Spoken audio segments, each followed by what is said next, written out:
আসসালামু আলাইকুম। পবিত্র মাহে রমাদান মাস রোজা চলতেছে। রোজার সাথে প্রচন্ড গরম এবং গরমের সাথে আমাদের কাজও কিন্তু থেমে নেই। আমাদের কাজগুলাও চলতেছে আলহামদুলিল্লাহ।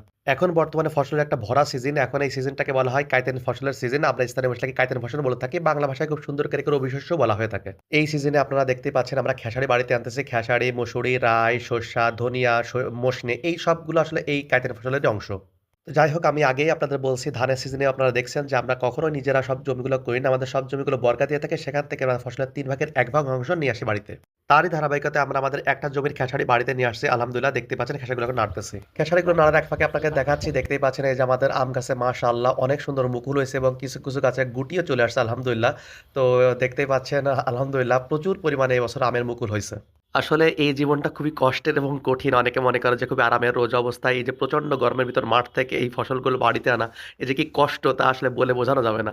যাই হোক সবকিছুর জন্য আল্লাহ সুবহানাহু ওয়া তাআলার দরবারে শুকরিয়া আদায় করি। আলহামদুলিল্লাহ আল্লাহ যেভাবে রাখছে খুবই ভালো রাখছে আলহামদুলিল্লাহ। তো আমি এখন মোটামুটি এই যে গরমের ভিতর রোজা অবস্থায় এগুলোকে নেড়ে দিচ্ছি।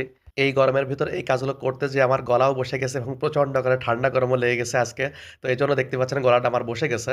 কাজের ফাঁকে, ফাঁকে আপনাদেরকে একটু দেখিয়ে নিচ্ছি। এই যে বেগুন ধরছে, মরিচ ধরছে আলহামদুলিল্লাহ গাছগুলো। বাড়িতে নিজেরা আপনারা এরকম চাষ করতে পারেন। তাইলে আপনারা নিজেরা একদম অর্গানিক বা ফ্রেশ ফুড খাইতে পারবেন।